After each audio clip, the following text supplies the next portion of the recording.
Halo semuanya, kali ini kita akan lanjutkan pembahasan sebelumnya masih berkaitan dengan Kubernetes fundamental. Di mana pada video ini kita akan membahas tentang config map. Nah, sebelum kita coba praktekkan, seperti biasa, saya akan jelaskan dulu konsep dari config map itu seperti apa. Nah, jadi config map ini fungsinya adalah untuk menyimpan konfigurasi non-sensitif dalam bentuk key value. Karena pada dasarnya, kontainer itu sifatnya immutable gitu ya, atau tidak dapat diubah ketika sudah berjalan. Nah, jadi nantinya pada saat kita ingin menjalankan kontainer, jangan sampai kalian melakukan konfigurasi di dalam kontainer yang sudah berjalan. Jangan juga kalian menyimpan kredensial itu di dalam source code aplikasi kalian gitu ya. Atau kalian juga jangan sampai melakukan rebuild image hanya karena ingin merubah konfigurasi. Nah, untuk menjawab kebutuhan tersebut sebetulnya kita bisa manfaatkan objek yang namanya config map. Jadi kalau disimpulkan di sini config map itu dia bisa menyimpan file konfigurasi gitu ya. Selain itu juga kita bisa menyimpan semacam environment variable ataupun parameter aplikasi. Nah, contoh dari config map itu seperti apa? Kurang lebih gambarannya seperti ini. Jadi, apa yang ada di dalam config map ini datanya kurang lebih seperti ini bentukannya. Ini adalah contoh kalau misalkan kita menyimpan data environment variable ke dalam sebuah config map. Nah, saya akan coba tunjukkan dulu kenapa sih kita memerlukan config map gitu ya. Nah, di sini saya akan coba langsung jalankan satu buah deployment. Misalkan seperti ini, seperti biasa ya, saya akan coba munculkan saja podnya menggunakan watch min n, kemudian no title, kubectl, get pod. Kemudian di sini saya akan coba jalankan satu buah deployment. Nah, ini adalah contoh deployment yang akan saya coba jalankan, di mana di sini saya akan menjalankan Nginx gitu ya, dan replikanya sebanyak 3. Nah, kalau misalkan kita coba jalankan seperti ini, kubectl apply min f, kemudian tadi nama deploymentnya adalah deployment.yaml. Nah, sampai dengan tahapan ini kontainernya kita tunggu sampai dengan dia running gitu ya. Kemudian kita coba exec ke salah satu podnya. Nah, ceritanya di sini saya akan menambahkan sebuah konfigurasi baru gitu ya. Misalkan saya exec ke pod yang pertama ini, caranya kubectl min it, nama podnya apa, kemudian saya panggil menggunakan bash. Nah, misalkan di sini saya akan menambahkan sebuah konfigurasi. Ya, simpel aja konfigurasinya mungkin seperti ini ya. Misalkan kalau kita lihat di dalam config-nya ada app env. Kemudian saya kasih nama production, kemudian saya tambahkan lagi app name, misalkan tadi namanya Nginx. Kemudian di sini saya tambahkan lagi misalkan ada app version seperti ini ya. App versionnya misalkan tadi 1.25. Nah, ini kalau misalkan kita coba lihat, cara menampilkannya tinggal ketikkan print env gitu ya. Biar kita spesifikan, kita gunakan grep saja seperti ini. Kita cari patternnya itu yang app underscore gitu ya. Nah, ini adalah beberapa variabel yang tadi sudah didefinisikan. Yang mana ceritanya ini merupakan env yang nanti digunakan untuk konfigurasi aplikasi. Kalau misalkan kita tambahkan konfigurasi pada saat kontainernya sudah berjalan seperti ini, artinya ketika pod ini di restart, nanti semua konfigurasinya akan hilang, artinya kembali ke state awal. Nah, makanya saya tidak merekomendasikan kalian untuk melakukan konfigurasi dengan cara seperti ini. Makanya agar konfigurasinya itu persisten gitu ya, jadi ketika kontainernya bermasalah, dia nge-restart atau di-recreate ulang, konfigurasinya itu akan tetap ada. Jadi prinsip dasarnya di kontainer itu ketika kalian ingin melakukan perubahan dari kontainer atau pod yang sudah berjalan, kalian itu harus definisikan konfigurasinya di awal. Jadi sebelum kontainer itu berjalan, konfigurasinya nanti harus diinjek duluan. Salah satunya menggunakan config map. Nah, jadi kurang lebih seperti itu ya.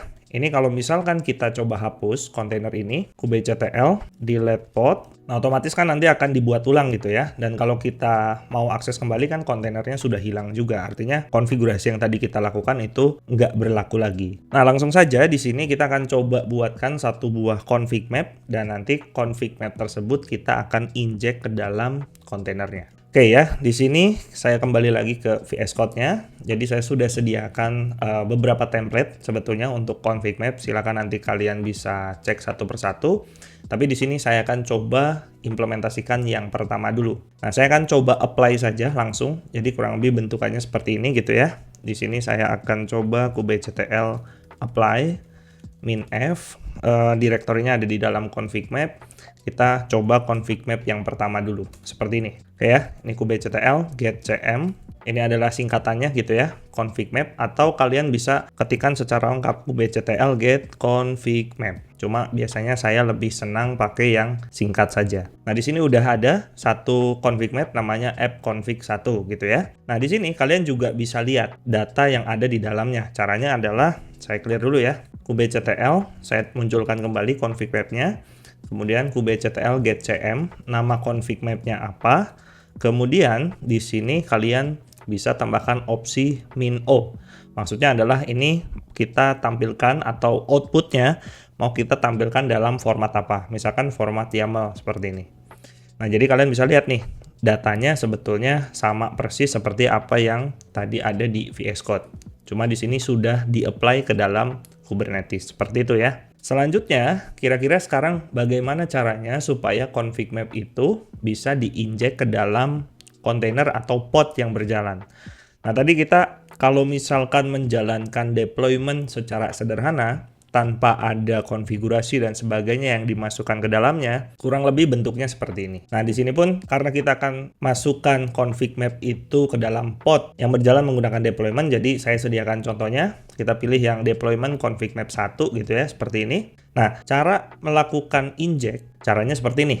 Misalkan di sini saya ingin menambahkan satu environment variable yang namanya app-env gitu ya. Karena kalau tadi kita lihat di dalam config map, di sini kita punya 3 data. Ada app-env, ada app name, ada app version. Tapi di sini kita masukkan satu dulu gitu ya. Kalau kalian mau masukkan ketiganya, opsinya sebenarnya bisa kalian tuliskan satu persatu seperti ini, atau nanti kita gunakan opsi di bawahnya. Seperti itu ya. Nah, cuma untuk permulaan kita coba yang paling simple saja seperti ini. Nah, ini saya apply ulang gitu ya, file deployment-nya, tapi kurang lebih untuk memasukkannya seperti ini. Ini kalau jenisnya adalah environment variable. Nah, maksud dari sini adalah, jadi di sini kita akan membuatkan satu environment variable di dalam kontainernya ya. Kemudian untuk value-nya sendiri kita ngambil dari config map. Makanya di sini ada parameter config map key ref gitu ya. Jadi ini referensinya ngambil dari mana. Kemudian tinggal diarahkan saja nama config map-nya apa dan key-nya itu apa. Key di sini itu maksudnya adalah key yang ada di dalam config map. Jadi ingat, yang sebelah kiri ini adalah key-nya, yang sebelah kanan adalah value-nya gitu ya.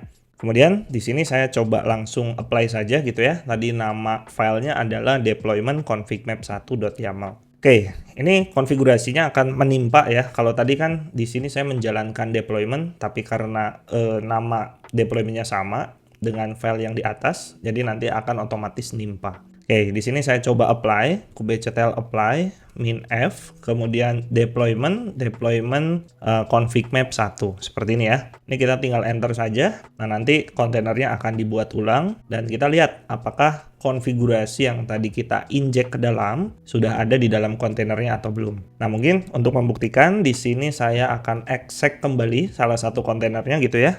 Caranya tinggal kubectl exec min it, nama kontainernya apa. Kemudian kita bisa gunakan bash seperti ini. Kalau sudah, kita tinggal print env.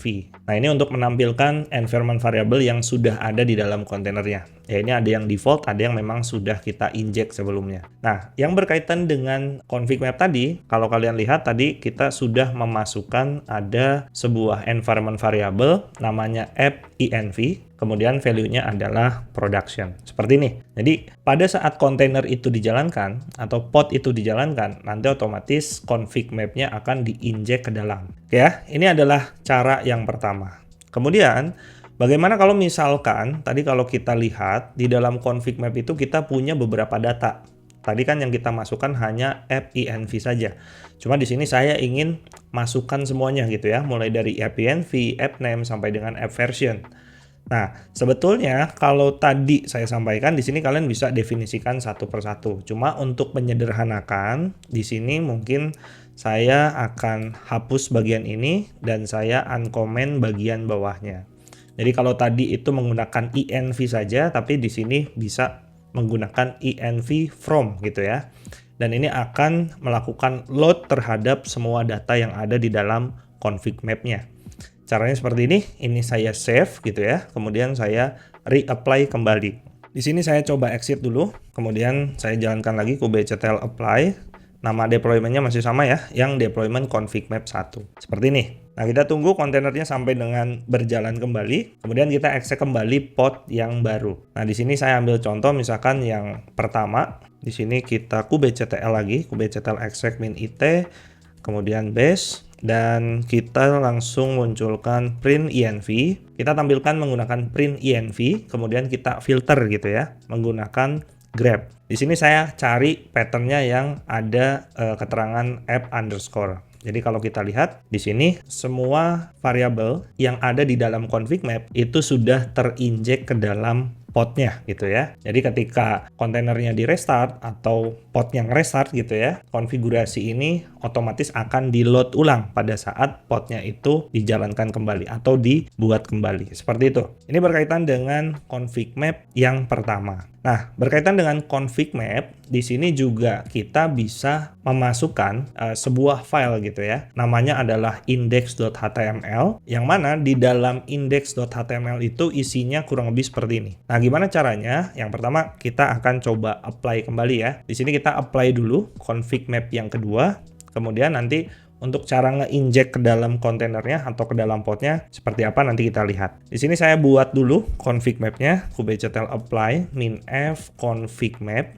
Kita pilih yang config map 2 seperti ini. Kemudian kita coba cek dulu kubectl get cm. Nah, di sini udah ada dua config map ya. Yang pertama itu yang tadi, yang datanya itu adalah beberapa environment variable, sedangkan app config yang kedua, ini bentuknya adalah sebuah file. Contohnya yang tadi index.html ya. Untuk melihatnya caranya sama. Kubectl get cm, kemudian nama config mapnya apa, seperti ini, kemudian min o yaml. Nah, kalian bisa lihat nih, di dalam config map yang kedua ini, datanya adalah sebuah file yang mana isinya adalah file HTML seperti ini. Nah, sekarang caranya itu gimana? Kalau misalkan kita ingin inject ke dalam podnya gitu ya. Nah, di sini saya coba balik lagi ke VS Code. Kita coba lihat file yang deployment config map 2 ini. Jadi kalau tadi kan menggunakan env, tapi kalau bentuknya file, kita bisa inject dia sebagai volume gitu ya. Volume yang mana referensinya itu ngambil dari config map. Nah, mungkin kita copy saja konfigurasi yang ada di sini, kemudian kita fokus ke yang deployment config map yang pertama tadi. Nah, ini kita paste saja di dalam kontainernya ya.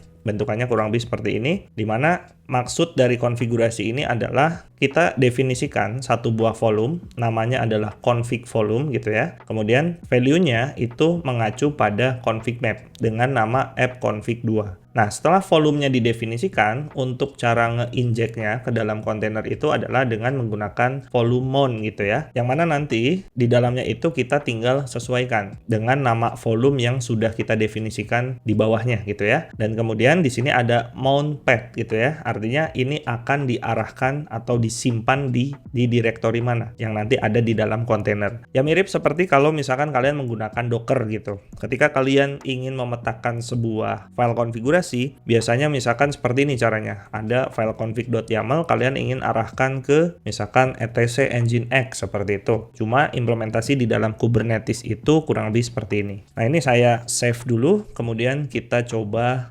reapply ya. Ini saya exit. Di sini saya langsung kubectl apply min f deployment config map. Jadi ingat jangan salah nge-apply. Tadi nama filenya adalah deployment config map 1 ya. Di sini kalau sudah kita enter. Nah, kita tunggu kontainernya sampai dia nge-recreate lagi dan nanti kita lihat di dalamnya apakah konfigurasinya itu sudah masuk atau belum. Di sini kita coba exec kembali. Saya exec pod yang pertama, kubectl exec min it, kemudian nama podnya apa, kemudian base seperti ini ya. Oke, ini saya clear dulu. Yang pertama tadi saya akan cek lagi environment variabelnya gitu ya, menggunakan grep app underscore seperti ini. Nah, ini adalah environment variable yang diambil dari config map pertama tadi. Sedangkan yang kedua, kalau kita lihat, kita punya satu config map yang nantinya diletakkan di dalam directory app config seperti ini. Nah, kita tinggal lihat saja di sini menggunakan ls-l/app seperti ini ya.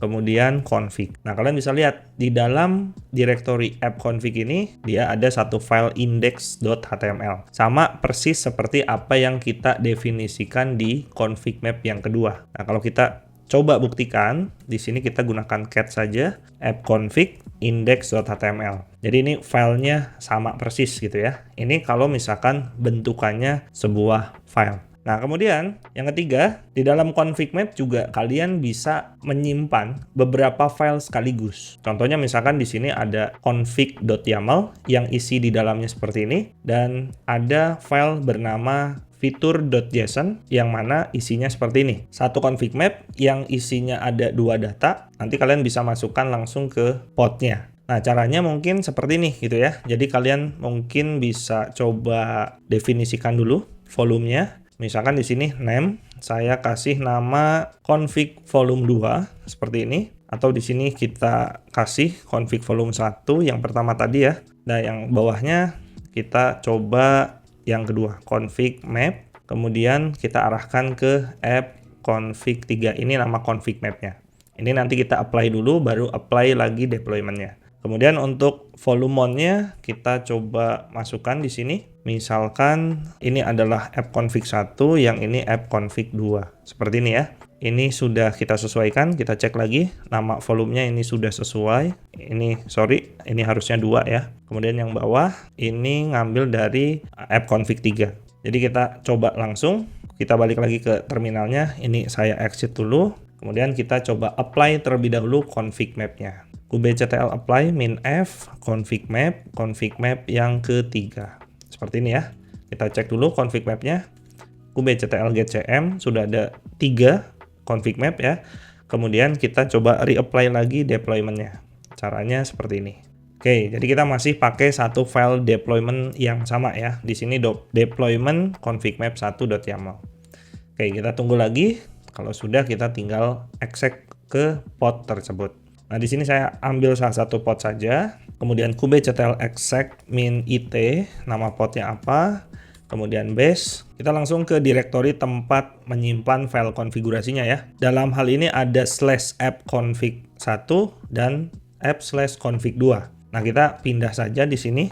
cd/app. Kalau kita lihat di sini ada config 1, config 2. Dan kalau kita lihat config 1 itu isinya adalah index.html, sedangkan config 2 itu isinya adalah config.yaml dan fitur.json. Jadi ini adalah cara kita untuk bisa memasukkan sebuah file konfigurasi ke dalam sebuah pod atau kontainer menggunakan yang namanya config map. Oke ya, ini berkaitan dengan config map. Nah, kemudian di sini juga ada satu objek yang cukup penting juga. Namanya adalah secret. Jadi secret itu secara konsep masih mirip seperti config map.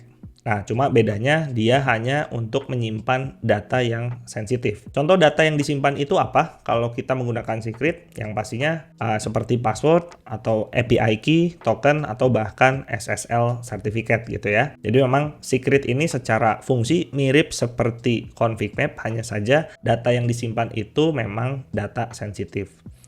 Nah, jika tadi kalian lihat di dalam config map itu datanya disimpan dalam bentuk plain text. Plain text itu ya contohnya seperti ini. Misalkan saya buka terminalnya, ini saya exit dulu. Kemudian kita coba kubectl get cm, nama config mapnya misalkan config map 1 ya, min o yaml. Nah, kalau kita munculkan seperti ini, datanya itu bentuknya plain text, artinya datanya bisa kita lihat secara telanjang, tidak ada proses enkripsi di sini gitu ya. Nah, sedangkan kalau kita menggunakan secret nantinya datanya itu akan disimpan dalam bentuk base64 encode. Nah, jadi dalam penggunaan ini ya misalkan kalian membuat sebuah file manifest untuk secret, kalian jangan langsung commit secret ini ke Git repository. Jadi kalian harus encrypt dulu. Caranya di sini kalian bisa menggunakan seal secret ya. Nanti kalian bisa cari tahu sendiri lah terkait dengan seal secret. Atau kalau ingin lebih advance lagi, jadi di Kubernetes juga memungkinkan kalau misalkan kita ingin menyimpan secret itu di luar cluster. Nah, memang di sini perlu ada platform tambahan. Salah satunya di sini ada HashiCorp Vault, ada AWS Secret Manager, atau yang lainnya gitu ya. Ada banyak sekali pilihan yang berkaitan dengan Secret Manager. Oke, kita lanjut dulu berkaitan dengan secret. Nah, di dalam secret yang perlu kalian ketahui juga di sini ada beberapa jenis gitu ya. Yang pertama ada OPQ, ini adalah defaultnya, yang mana sebetulnya pada saat kita membuat secret, defaultnya adalah ini jenisnya. Jadi ya macam-macam ya. Dia bisa untuk nyimpen environment variable, bisa untuk nyimpen data sensitif dalam bentuk file sama seperti config map. Dan selanjutnya di sini kalian juga ada jenis secret yang memang digunakan untuk kebutuhan sertifikat. Jadi tipenya adalah TLS secret gitu ya. Kalau kalian mau nyimpen SSL certificate, public key, private key, itu bisa menggunakan tipe ini. Atau juga di sini secret itu bisa menyimpan registry secret. Nah, ini biasanya digunakan untuk menyimpan data sensitif untuk terhubung ke private registry. Nah, misalkan kalau kalian memiliki sebuah Docker image yang sifatnya private, biasanya kan perlu autentikasi gitu ya. Nah, autentikasinya biasanya akan disimpan di dalam secret yang jenisnya registry secret seperti ini. Nah, untuk contohnya itu seperti apa? Yang pertama menggunakan literal, jadi seperti ini ya. Misalkan kalian punya environment variable, ada db user, ada db password. Kalau kalian nggak ingin buatkan file manifestnya, kalian bisa langsung ketikkan perintah seperti ini gitu ya. Misalkan kubectl create secret, secretnya itu jenisnya generic, atau nanti jadinya itu OPQ gitu ya. Kemudian nama secretnya apa, dan untuk memasukkan value yang akan disimpan, kalian bisa gunakan opsi from literal seperti ini. Kemudian kalian definisikan yang akan jadi key-nya apa, kemudian value-nya apa. Berikut pun untuk value yang selanjutnya gitu ya. Jadi kalian tinggal gunakan opsi seperti ini. Atau misalkan kalian punya sebuah file, biasanya di aplikasi itu kalian suka naruh file .env.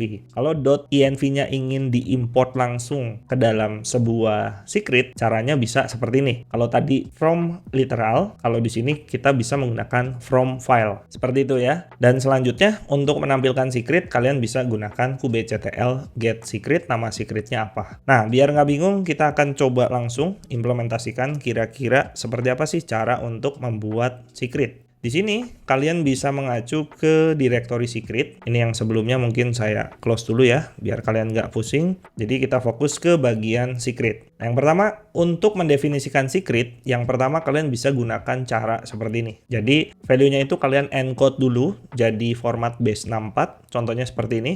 Jadi ini adalah misalkan DB usernya admin, passwordnya apa gitu tadi. Cuma intinya di sini sudah di-convert ke format base64. Atau misalkan kalian di sini ingin definisikan secret, tapi bentuknya itu masih plain text. Nah, kalian perlu tuliskan di sininya itu string data. Jadi kalau yang sebelumnya, kalau kalian perhatikan, di sini kita definisikan data yang mana datanya itu harus sudah dalam bentuk base64 seperti ini. Tapi kalau yang kedua, di sini kalian definisikan dalam bentuk plain text, tapi nanti pada saat di-apply, itu otomatis akan di-convert jadi base64. Oke, mungkin di sini biar kita langsung coba, saya akan coba buatkan secret yang pertama. Di sini kita coba apply saja langsung, kubectl apply, kemudian minf secret, kita gunakan secret yang pertama dulu ya.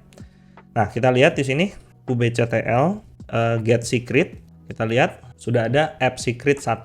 Kalau kita lihat datanya, app secret 1. Seperti ini, min-o YAML. Nah, datanya mungkin nggak jauh beda seperti apa yang kita definisikan gitu ya, karena bentuknya sudah base64. Kemudian kita coba secret yang kedua nih. Kalau secret yang kedua, kita definisikan di file manifestnya itu masih plain text. Jadi DB usernya admin, di sini DB passwordnya adalah super secret 123. Masih kelihatan gitu ya. Tapi nanti kita perhatikan, kalau misalkan kita buat seperti ini, kuncinya ada di dalam string data ini gitu ya. Nanti dia akan otomatis ke convert jadi base64. Nah, kita coba reapply lagi, tapi di sini untuk yang secret yang kedua ya, kubectl apply, minf secret, secretnya yang kedua, secret2.yaml. Seperti ini. Dan kalau kita coba lihat dulu, kubectl get secret, kita lihat datanya. Kubectl get secret, nama secretnya apa, min-o YAML. Nah, jadi kalian bisa lihat ya, pada saat kita tadi mendefinisikan bentuk datanya itu seperti ini, jadi kelihatan DB usernya apa, passwordnya apa, tapi ketika sudah di-apply ke dalam Kubernetes, dia otomatis akan di-convert jadi base64 encode gitu ya. Jadi datanya akan disamarkan di sini. Nah, kalau misalkan kalian mau lihat di sini, caranya bisa seperti ini ya. Ini saya coba clear dulu, saya munculkan lagi. Kalian bisa gunakan cara seperti ini. kubectl get secret, nama secretnya apa gitu ya. Di sini app secret 2 min o JSON path seperti ini. Kemudian kalian bisa gunakan notasi seperti ini. Apa yang ingin kita munculkan? Misalkan db user, kita ketikkan .data karena ini ada di dalam data ya. Kemudian nama key-nya apa. Setelah itu kalian bisa enter. Nah, di sini kan kelihatan nih. Ini adalah value yang ada di sini. Tapi kita perlu decode terlebih dahulu gitu ya. Kalau misalkan ingin tahu value aslinya itu apa. Caranya bisa gunakan pipe, kemudian base 64 min d. Artinya kita decode base 64-nya. Kalau kita enter, nanti kelihatan nih value-nya. Nah, jadi caranya kurang lebih seperti itu. Nah, langkah selanjutnya, bagaimana cara kita memasukkan secret itu ke dalam sebuah pod atau kontainer. Nah, mungkin kita gunakan cara yang sama seperti tadi ya. Di sini kita gunakan env dulu. Caranya kurang lebih seperti ini. Kita copy aja di sini ya. Kita masukkan ke yang file deployment config map 1.yaml. Jadi kita tambahkan di bagian bawahnya saja di sini ya. Atau di bawah ini deh, di bawah kontainer. Nah, caranya seperti ini. Kita definisikan ada satu env gitu ya, namanya db user dan value-nya kita ambil dari secret. Nama secretnya adalah app secret. Nah, mungkin kita perlu make sure lagi nih, nama secretnya apa? kubectl get secret. Di sini ada app secret 1 ya. Nah, ini tinggal kita sesuaikan saja. App secret 1. Kemudian key-nya itu kita ambil dari db user. Nah, kalau sudah, ini tinggal kita reapply saja. Oke, ini kalau kita mau memasukkan salah satu environment variable yang ada di dalam secret. Jadi sama seperti config map. Oke, kita coba dulu. Di sini kita kubectl apply min f deployment config map. Jadi ini walaupun manifestnya config map, tapi di dalamnya sudah ada bagaimana caranya kita menginjek value dari sebuah secret gitu ya. Nah, di sini kita tunggu dulu kontainernya sampai dengan jalan, sampai dia dibuat ulang. Kalau sudah, kita coba exec kembali. Oke, kita tunggu dulu. Di sini saya coba ambil salah satu podnya saja. Nah, biar simple, gini aja ya caranya. kubectl exec min it, nama podnya apa, kemudian kita langsung jalankan print env di sini. Kemudian grab, kemudian kita panggil patternnya apa. Tadi kan kita memasukkan sebuah environment variable, namanya adalah db user gitu ya. Jadi saya tuliskan seperti ini saja. Nah, kalau kita enter di sini, nanti datanya keluar. Artinya kalau keluar seperti ini, secret tersebut sudah diinjek ke dalam sebuah pod atau kontainer yang berjalan di sini gitu ya. Nah, ini kalau misalkan kita ingin menginjek satu environment variable. Nah, kalau misalkan ingin lebih dari satu, caranya gimana? Nah, ini mungkin saya hapus saja. Kita coba lihat yang ada di dalam deployment secret ini. Tapi kita ambil satu bagian ini gitu ya. Nah, kita balik lagi ke deployment yang pertama tadi. Nah, di sini kita bisa tambahkan seperti ini. Ini mungkin saya uncomment dulu, kita rapihkan. Nah, caranya adalah seperti ini. Ini tinggal disesuaikan. Kalau tadi kita ngambil env from config map gitu ya, sekarang kita ambil dari secret yang namanya adalah app secret 1.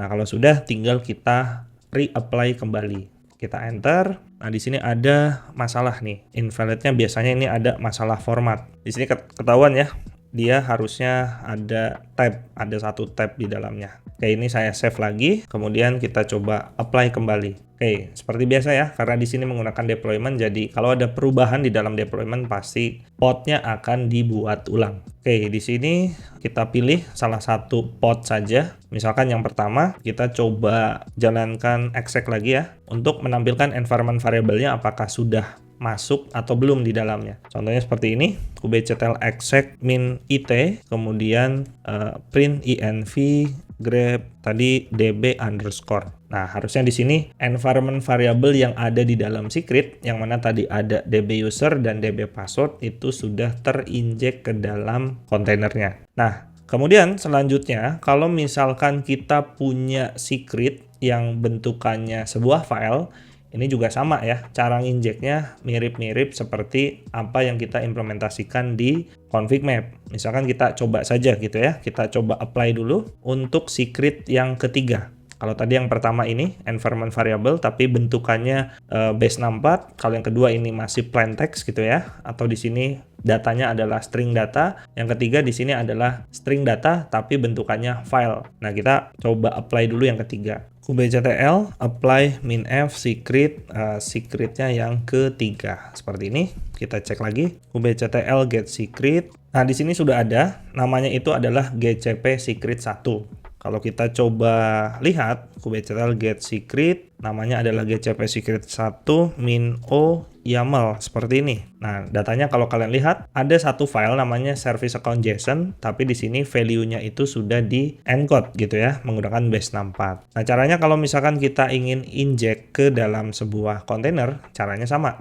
Kita masih gunakan satu deployment yang sama ya. Di sini mungkin kita tinggal definisikan lagi. Misalkan kita nyontek dulu yang ada di sini. Ini kalau misalkan file, ini kita tinggal copy saja. Kemudian kita balik lagi ke sini. Nah, di sini ada namanya secret volume gitu ya. Kemudian value-nya itu nanti kita ambil dari nama secretnya apa. Misalkan tadi nama secretnya adalah gcp secret 1. Seperti ini ya. Apakah benar namanya? Kita coba cek dulu. gcp secret 1. Oke, sudah benar. Nah, kalau sudah kita definisikan volumenya, kita bisa buat volume mon gitu di sini. Misalkan nama volumenya adalah tadi secret volume. Kita tuliskan di sini, kemudian kita arahkan mon path-nya itu akan diletakkan di mana. Misalkan kita simpan di dalam app secret seperti ini. Oke ya. Kalau sudah, ini tinggal kita apply saja, kemudian kita lihat di dalamnya. Ini saya apply kembali untuk file deployment yang pertama tadi. Nah, ini ya, kita apply lagi, kemudian kita tunggu. Oke, di sini saya akan exec kembali ke salah satu podnya, kubectl exec min it. Kemudian nama podnya apa? Kita gunakan base. Nah, tadi kita coba petakan secretnya itu di dalam directory app gitu ya. Yang config map kan di sini ada config 1, config 2. Nah, untuk yang secret itu ada di dalam /app/secret. Nah, kalau kalian lihat di sini ada satu file namanya service account JSON. Nah, mungkin kita coba intip isinya kurang lebih seperti apa. Nah, kalau kalian lihat isinya sama persis seperti apa yang kita definisikan di dalam secretnya. Nah, jadi kurang lebih seperti ini. Kalau misalkan kalian ingin memasukkan konfigurasi ke dalam sebuah pod, entah itu yang sifatnya non-sensitif maupun yang sensitif. Nah, jadi kalau sedikit disimpulkan, apa yang sudah kita bahas pada bagian ini, yang pertama berkaitan dengan config map, yang mana ini merupakan tempat untuk menyimpan konfigurasi non-sensitif. Jadi kalau kalian ingin menyimpan konfigurasi yang datanya non-sensitif, bisa gunakan config map gitu ya.